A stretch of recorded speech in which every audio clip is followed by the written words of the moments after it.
Chapter 6. Towns, Artisans and Traders. Reading objectives. Growing towns. Types of towns. Artisans. Traders. Case study. Hampi, Masulipattnam, Surat. In the medieval India, many dynasties exhibited the most glorious arts in the field of architecture. During this period, towns grew into trade and industrial centers. Accounts of foreign travelers, like Duarte Barbosa and Ralph Fitch, left the information about the towns that flourished in the medieval period. Ralph Fitch, the first Englishman who visited the Mughals, had given us account of Fatehpur Sikri, which was chosen as the capital by Akbar in 1571. Growing towns and trading.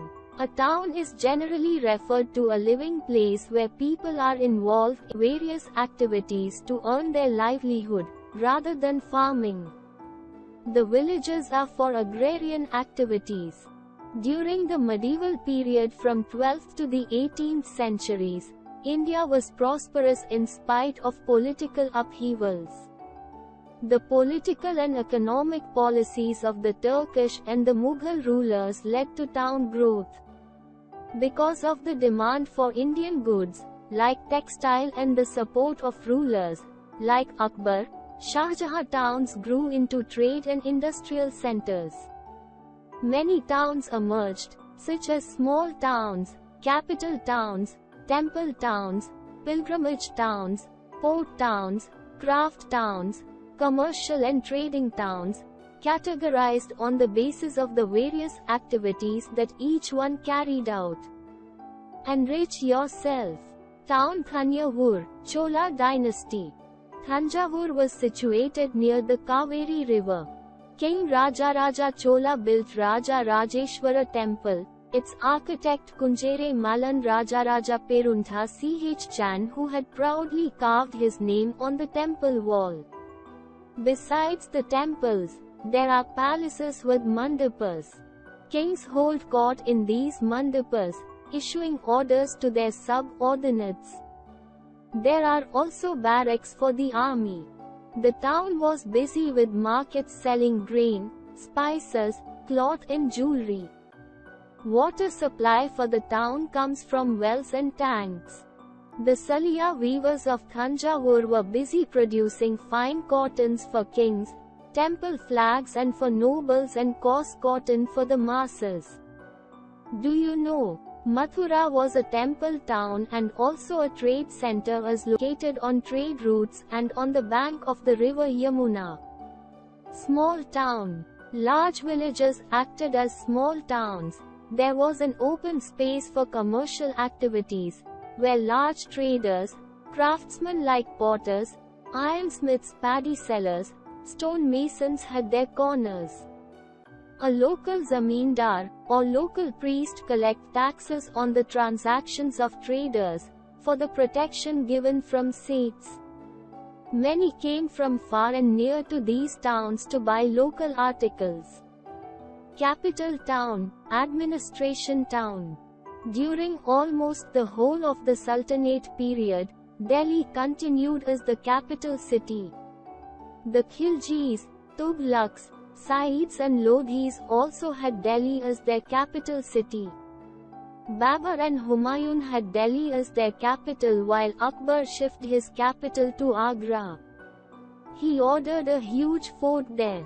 The fort, made of red stone at Agra, housed more than 500 buildings that included palaces and houses of ministers and other officers. Akbar established Meena Bazar there for royal families. Other Mughals preferred Delhi as their capital.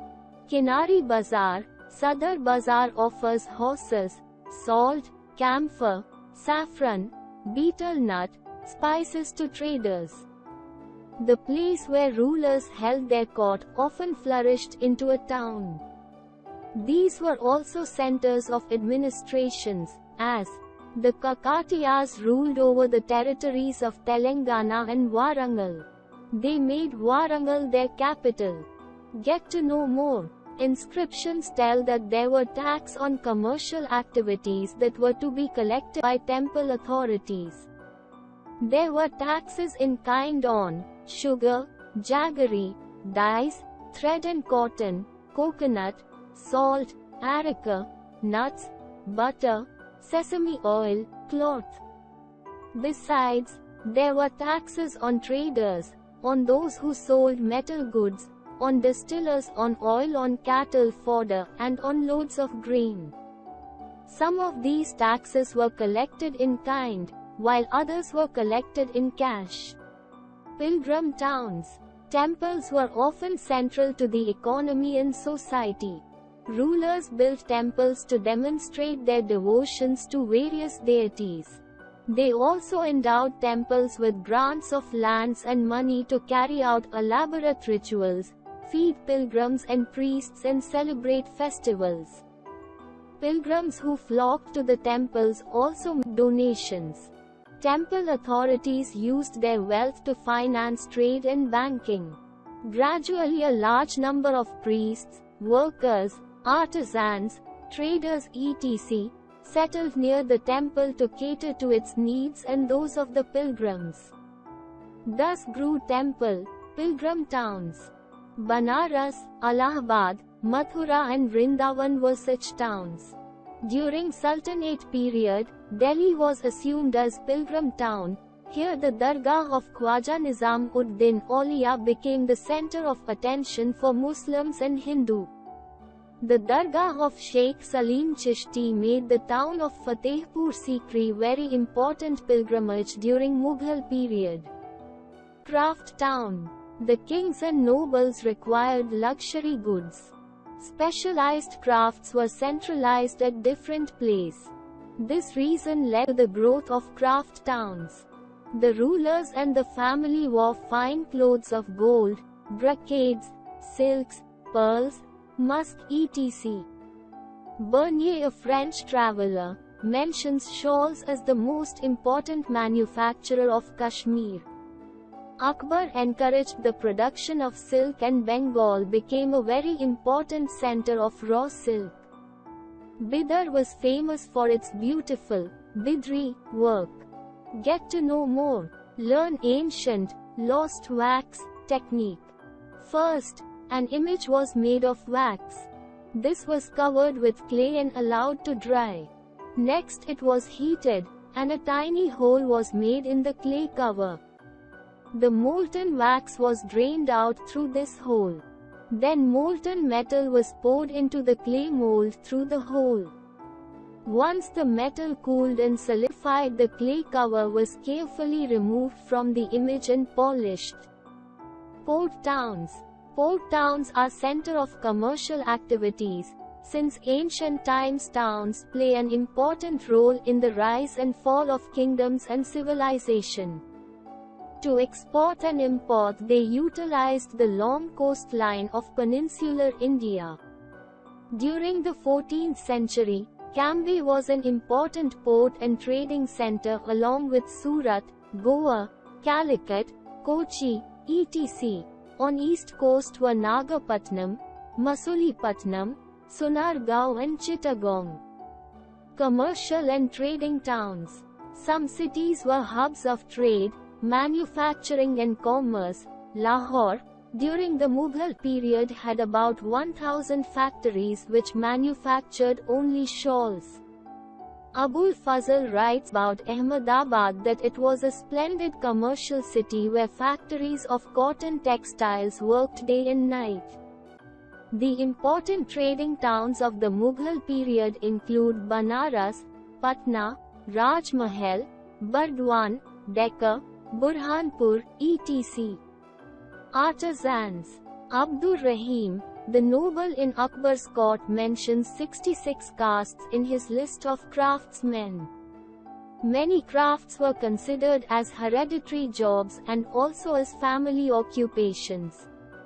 Cloth making was the main craft that flourished during the medieval period in India. Cotton and silk clothes were made by Indian craftsmen with great mastery. India was producing the best quality of cotton textiles, and muslin of Dakcha was very famous worldwide. Bengal, Bihar, Gujarat, and Khandesh were the biggest centers of cotton textiles.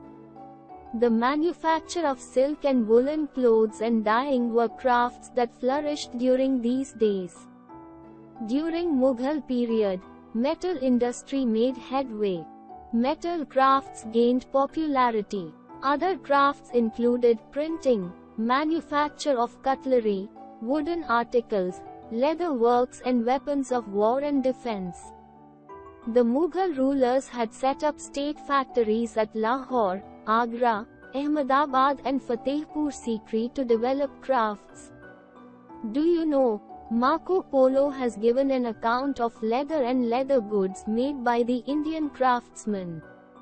Products made of cloth and leather were the two major commodities which were exported to other countries. Traders. Since traders had to pass through many kingdoms and forests, they usually traveled in caravans and formed guilds to protect their interests. These include the Banjaras. Several traders, especially horse traders, formed associations with headmen who negotiated on their behalf with warriors who bought horses. The 8th century onwards in South India, most famous guilds were Manigramam and Nana Desi. These guilds traded extensively both within the peninsula and with Southeast Asia and China. The Chinese pilgrim Sung Sang arrived in India in the 7th century AD. He observed the flourishing economy of India. He also mentioned the foreign trade that India had with other countries of the world. He specially mentioned Saurashtra as the most prosperous trading area of the country. The Chattiars and the Marwari Oswal were become the principal trading groups of the country. Gujarati traders, Hindu, Baniyas and Muslim Bohras, traded extensively with the ports of the Red Sea, Persian Gulf, East Africa, Southeast Asia and China. They sold textiles and spices in these ports and in exchange, brought gold and ivory spices and tin from Africa. Chinese blue pottery and silver from Southeast Asia and China. Case study, Hampi, Masulipattnam, Surat. In 1336, two princes Harihara I and Bukka I founded a city Hampi in the center of Vijayanagara Empire. Hampi is located in the Krishna-Tungabhadra basin and surrounded on other three sides of rock.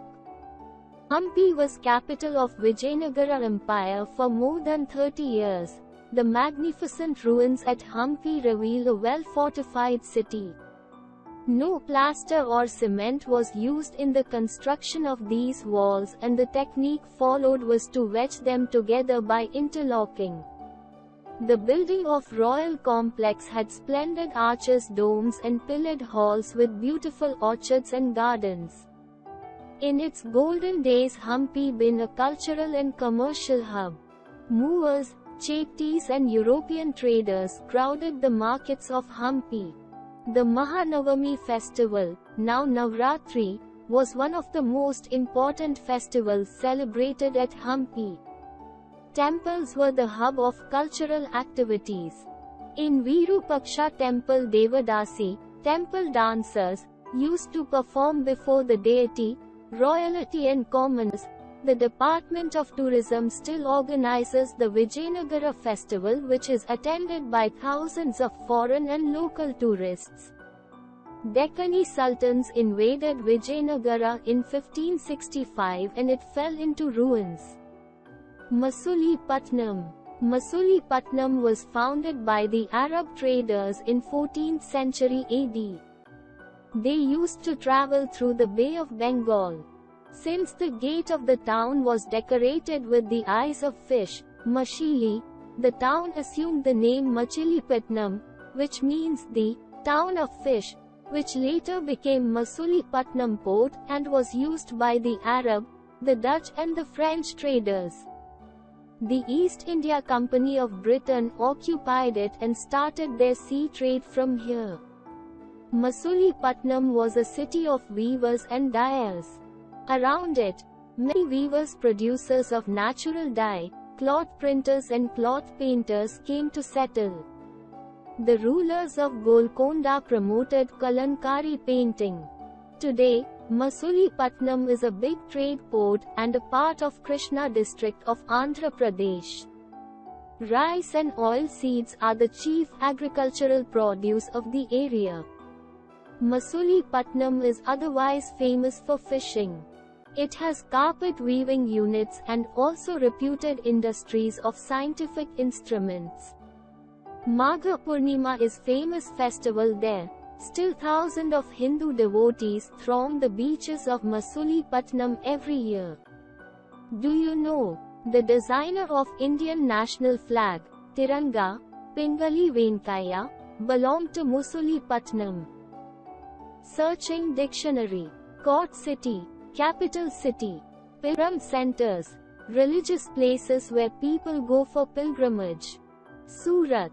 The city of Surat was the capital of the Chalukya rulers in the beginning of 7th century AD. Surat is the distorted version of Bandar-e-Khubsurat name given to it by Muslim. Surat came under the Mughal rule in 1573 when it was captured by the troops of Akbar. It was an important Mughal trading port and also the center of departure Muslim pilgrims for Makkah. The textiles of Surat were famous for their gold lace borders and had a market in West Asia, Africa and Europe. There were also several retail and wholesale shops selling cotton textiles. Surat has earned the title of Manchester of the East. With the decline of the Mughal Empire, Surat began to decline towards the end of the 7th century. Surat came under the Portuguese occupation, but was taken from them by the British in 1668. Do you know, the Kathiawad Seths or Mahajans had huge banking houses at Surat. The Surat Hundis were honored in the far-off markets of Cairo in Egypt, Basra in Iraq and Antwerp in Belgium. Hadi is a note recording a deposit made by a person. Word to know, small towns mostly grew from large villages. There was an open public space at the center to sell their produce. The places where rulers held their court often flourished into a town. Temples were often centered to the economy and society. The Dargah of Sheikh Salim Chishti made the town of Fatehpur Sikri very important pilgrimage during Mughal period. Abul Fazl writes about Ahmedabad that it was splendid commercial city where factories of cotton textile worked day and night. Cotton and spices were produced in abundance in Hampi and traded with other places. For its textile industries, Surat has earned the title of Manchester of the East.